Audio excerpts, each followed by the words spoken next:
Top quality और consistent performance के लिए सिर्फ सिल्वर पंप नाम याद रखना। यूक्रेन के साथ अब नेटो के देश खुलकर सामने आने लगे हैं। वहीं पुतिन नेटो के समर्थन पर पूरी तरह गुस्से में हैं। आपको बताते हैं कि रूस और नेटो में बड़े पैमाने पर जंग छिड़ी तो दोनों में कौन किस पर भारी पड़ेगा। कुल सेना नेटो की कितनी है और रूस की कितनी है देखिए।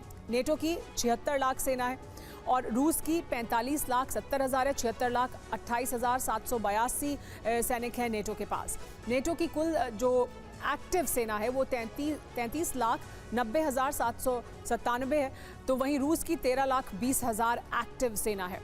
इसके अलावा अगर इनकी क्षमता की बात करें तो रिजर्व सेना नेटो के पास 4,40,165 है, तो रूस के पास 20 लाख रिजर्व सेना मौजूद है।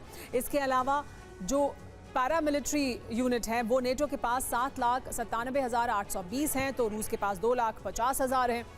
ये दोनों की सेनाओं की क्षमता है। टोटल एयरक्राफ्ट नेटो के पास 22,308, तो रूस के पास 4,814। इसके अलावा फाइटर जेट्स की अगर बात करें तो नेटो के पास 3,275 फाइटर जेट्स हैं और रूस के पास 809 फाइटर जेट्स हैं। इसके अलावा ग्राउंड अटैक एयरक्राफ्ट नेटो के पास 1,195 हैं, तो रूस के पास 730 हैं। ये नेटो के तमाम जो देश हैं उनके पास जो फोर्सेस मौजूद हैं उनका कुल संख्या हम आपको दिखा रहे हैं। ट्रांसपोर्ट एयरक्राफ्ट नेटो के पास 1,493 हैं, तो रूस के पास 453 ही हैं। स्पेशल एयरक्राफ्ट नेटो के पास 931 हैं, तो रूस के पास 145 हैं। ये इन दोनों की क्षमताएं हैं। और टैंकर एयरक्राफ्ट 655 नेटो के पास हैं, तो 19 रूस के पास हैं। हेलीकॉप्टर 8,950 नेटो के पास हैं और रूस के पास 1,547 हैं। ये दोनों की कुल क्षमताएं हैं। आईसीबीएम के साथ हाइपरसोनिक मिसाइलें भी लॉन्च हो जाएंगी। आईसीबीएम को गिराने की क्षमता अमेरिका के पास मौजूद है, लेकिन हाइपरसोनिक मिसाइल को गिराने में अमेरिका को मुश्किल हो सकती है। अब आपको रूस के एक घातक हथियार के बारे में बताते हैं। रूस का dead hand system doomsday device है। ये दुनिया का सबसे बड़ा न्यूक्लियर बॉम्ब है। ऑटोमेटेड न्यूक्लियर कंट्रोल सिस्टम है इसमें मौजूद। पेरीमीटर सिस्टम भी है। खुद जवाब देगा। सोवियत यूनियन ने 1980 में इसे बनाया था। संभावित परमाणु हमले के जवाब में इसे बनाया गया है।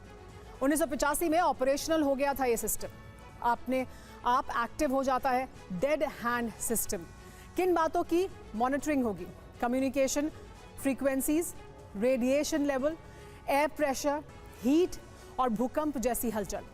मॉनिटरिंग से अगर ये पता चला कि न्यूक्लियर अटैक हुआ है तो पेरीमीटर एक्टिवेट हो जाता है। एक कमांड रॉकेट लॉन्च होता है। रॉकेट के अंदर रेडियो ट्रांसमीटर होता है। ये ट्रांसमीटर फायर करने का ऑर्डर भेजता है। फिर सारे आईसीबीएम फायर होने लगते हैं। रूस पर अटैक होने पर मशीनें खुद फैसला लेंगी। सब कुछ खत्म कर देने के मकसद से हमले शुरू होंगे। बड़ी बात क्या है कि अमेरिका के पास ऐसा कोई सिस्टम नहीं है। वहां इंसानों को जिंदा रखने की कोशिश की गई है। परमाणु अटैक की अथॉरिटी वालों को बचाने की कोशिश की गई है, लेकिन यहां पर अगर कोई ऐसा न्यूक्लियर अटैक होता है तो सिस्टम खुद एक्टिवेट हो जाएगा और फिर सब कुछ खत्म हो जाएगा।